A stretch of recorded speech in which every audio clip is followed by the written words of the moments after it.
Depuis plusieurs mois maintenant, un nom revient avec insistance dans les conversations politiques, médiatiques et populaires au Sénégal. Un nom entouré de respect, mais aussi de mystère. Celui de Marie Cohne Faye, première dame du Sénégal, épouse du chef de l'État, figure féminine majeure du nouveau pouvoir.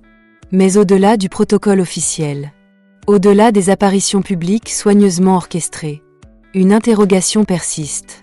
Qui est réellement Marie Cohne Faye, dans l'ombre du palais? Car plus le temps passe, plus une impression étrange s'installe dans l'opinion. Une impression de femme influente, mais volontairement silencieuse. Présente, mais rarement bavarde. Visible, mais profondément énigmatique. Et c'est précisément ce contraste qui intrigue. Pourquoi parle-t-elle si peu?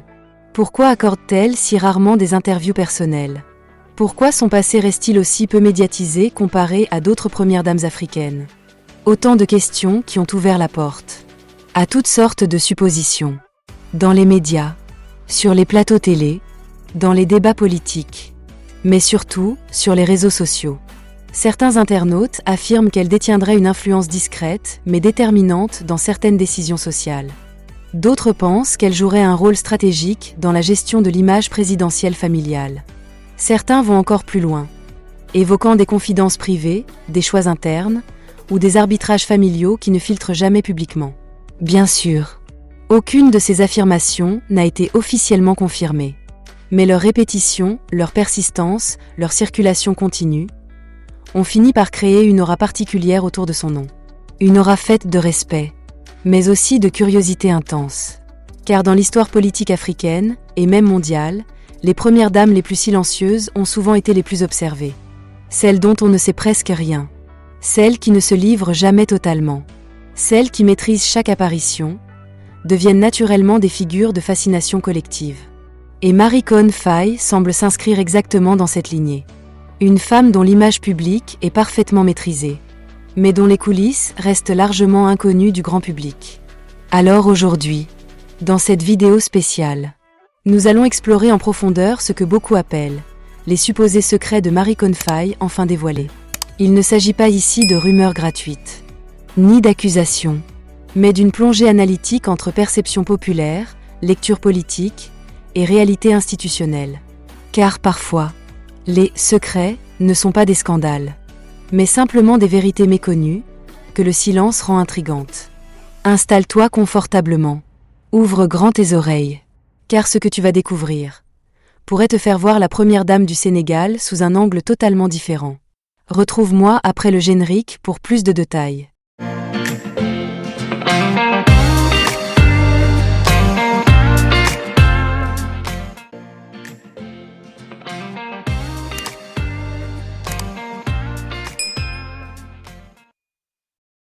Lorsqu'on analyse la figure de Marie Cohne Faye depuis l'accession au pouvoir de son époux, un premier élément saute aux yeux, sa discrétion méthodique. Là où certaines premières dames choisissent la surexposition médiatique pour exister politiquement, elle semble avoir opté pour la stratégie inverse, celle de la présence silencieuse. Cette posture intrigue d'autant plus qu'elle intervient dans une époque dominée par la communication instantanée, où chaque geste public est calculé pour produire de l'image et de l'influence. Plusieurs analystes en communication politique africaine estiment que ce choix n'est pas anodin. Selon eux, cultiver la rareté médiatique permet de préserver une forme d'autorité morale et institutionnelle. En apparaissant peu, mais toujours dans des contextes solennels ou sociaux bien définis, elle renforce une image de dignité présidentielle classique, presque gaulienne dans l'approche protocolaire. Mais cette réserve publique alimente mécaniquement les spéculations privées. Dans certains cercles politiques dakarois, on prête à Marie Cohne Faye un rôle consultatif informel auprès du président. Rien d'officiel, évidemment, mais une influence conjugale naturelle qui existerait dans les grandes orientations sociales, notamment celles liées aux femmes, aux familles et à l'éducation. Ce type d'influence, fréquent dans les présidences, reste presque toujours invisible, mais rarement inexistant. D'autres observateurs pointent son rôle supposé dans la stabilisation de l'image familiale présidentielle. Dans un contexte où la vie privée des dirigeants devient un sujet politique à part entière, la gestion du foyer présidentiel, de ses apparitions, de ses symboles, devient stratégique. La première dame incarne alors une vitrine morale autant qu'institutionnelle. Un autre secret, souvent évoqué, davantage sociologique que politique, concerne sa capacité d'adaptation au pouvoir. Passer d'une vie relativement privée à une exposition nationale permanente exige une discipline psychologique importante. Plusieurs proches du milieu protocolaire décrivent une femme rigoureuse, attachée au code, très attentive à la représentation officielle de la fonction présidentielle. Cette rigueur expliquerait la cohérence de ses apparitions publiques. Tenue sobre mais élégante, discours mesuré, gestes protocolaires précis. Rien n'est laissé au hasard. Chaque détail participe à construire une figure de première dame respectable et institutionnelle, loin des polémiques.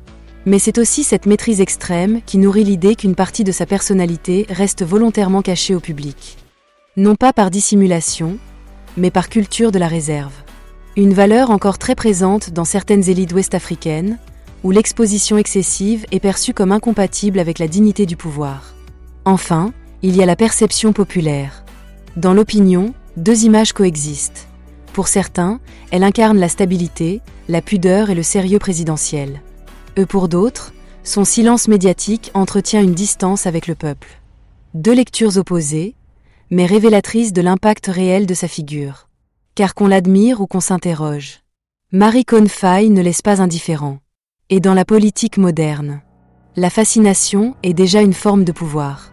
Au final, les supposés secrets de Marie-Khone Faye ne reposent pas forcément sur des révélations fracassantes, mais sur trois réalités profondes. Une discrétion volontaire, une influence conjugale probable, mais invisible, une maîtrise rigoureuse de l'image présidentielle, trois éléments suffisants pour créer mystère, débat et fascination. Car dans les palais présidentiels, ce qui est tu intrigue toujours plus que ce qui est dit.